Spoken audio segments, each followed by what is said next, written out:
Fort நிறுவனம் சென்னையில அபிஷியலா comeback கொடுக்கிறதுக்கான அனௌன்ஸ்மெண்ட்டை வெளியிட்டு இருக்காங்க. இது ஃபோர்ட் இந்தியாவுக்கு திரும்பி வருமா அப்படிங்கிற பல கேள்விகளுக்கு முற்றுப்புள்ளி வச்சிருக்கு. இது ஃபோர்ட் நிறுவனத்தோட குளோபல் ஃபோர்ட் பிளஸ் ஸ்ட்ராட்டஜியோட முக்கியமான அம்சமாகும். இந்த புதிய இன்வெஸ்ட்மெண்ட் ஸ்ட்ராட்டஜியில தமிழ்நாடு பொறுத்த வரைக்கும் எந்த விதமான இன்வெஸ்ட்மெண்ட்டை பண்ண போறாங்க, என்னென்ன ஃபியூச்சர் பிளான்ஸ் வச்சிருக்காங்க அப்படிங்கிற கம்ப்ளீட் டீடைல்ஸை 5 முக்கியமான தகவல்கள் மூலமா இந்த வீடியோல பார்த்தலாம். அக்டோபர் 30ஆம் தேதி ஃபோர்ட் நிறுவனம் Tamil Nadu government memorandum of understanding அதாவது MOU சைன் பண்ணிருக்காங்க. இதுல முக்கியமான சிறப்பம்சமா $370 மில்லியன் அளவுக்கு தமிழ்நாடு பிளான்ட்ல இன்வெஸ்ட் பண்ண போறதா தெரிவிச்சிருக்காங்க. இது இந்திய மதிப்பின்படி 3250 கோடி ரூபாய் ஆகும். எதற்காக இந்த இன்வெஸ்ட்மெண்ட் பண்றாங்க அப்படின்னா, நெக்ஸ்ட் ஜெனரேஷன் ஆல் நியூ டெக்னாலஜியோட உள்ள ஹை அண்ட் இன்ஜின்ஸ் தமிழ்நாடு பிளான்ட்ல ப்ரொடியூஸ் பண்ண போறதா தெரிவிச்சிருக்காங்க. ஆனுவல் கெப்பாசிட்டியா 2,35,000 இன்ஜின்ஸ் இந்த சென்னை பிளான்ட்ல இருந்து ப்ரொடியூஸ் பண்ண போறதாகவும், எக்ஸ்போர்ட் ஓரியன்டட் மேனுஃபேக்சரிங் ஹப்பா இந்த சென்னை பிளான்ட் மாறப்போகுது அப்படின்னு தெரிவிச்சிருக்காங்க. இதன் மூலமா 600க்கும் அதிகமான புதிய நேரடி மற்றும் மறைமுக வேலைவாய்ப்பு கிடைக்கும் அப்படின்னு தெரிய வருது. இந்த பிளான் எப்படி எக்ஸிக்யூட் ஆக போகுது அப்படின்னா, ஓரிரு மாதங்கள்லயே இந்த பிளான்ட்டுடைய ரிவைவல் ஒர்க்கை தொடங்கவிருக்காங்க. ப்ரொடக்ஷனை 2029ஆம் ஆண்டுல இருந்து ரோல் அவுட் பண்ண போறதா தெரியுது. கிட்டத்தட்ட 3 ஆண்டுகள் இந்த கட்டமைப்புக்காக தேவைப்படும் அப்படின்னு தெரிவிச்சிருக்காங்க. இந்தியாவில் அவங்க ப்ராடக்ட்ஸை லான்ச் பண்றது இன்னுமே ஸ்பெகுலேஷன்ஸ்ல இருக்கு. ஃபோர்டை பொறுத்த வரைக்கும் இந்தியாவில் கரண்ட் ஜெனரேஷன் எண்டோவரை ஏற்கனவே பேட்டன்ட்டும் பண்ணி வச்சிருக்காங்க. இதன் மூலமா எண்டோவர், எவரெஸ்ட் போன்ற கார்கள் இந்தியாவில் லான்ச் ஆகிறதுக்கு கொஞ்சம் பாசிபிலிட்டி இருக்கு.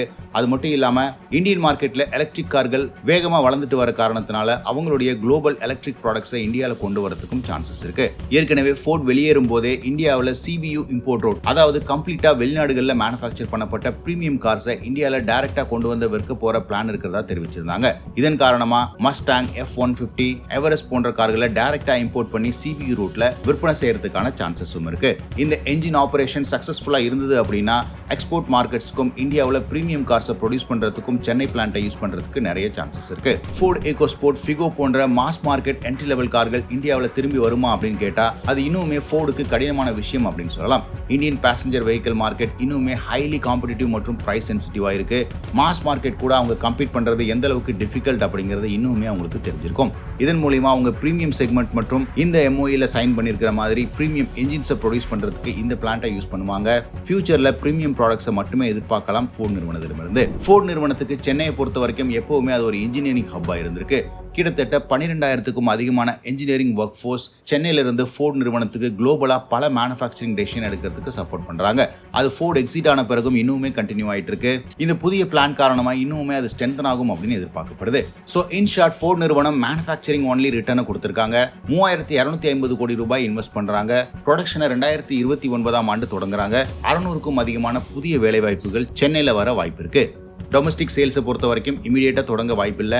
போக போக பொறுத்திருந்து தான் ஃபோர்ட் நிறுவனம் எப்படி அப்ரோச் பண்றாங்க அப்படின்றத பார்க்க முடியும். ஃபோர்ட் நிறுவனத்தோட இந்த புதிய என்ட்ரியை பத்தி நீங்க என்ன நினைக்கிறீங்கன்னு கமெண்ட் செக்ஷன்ல பதிவிடுங்க.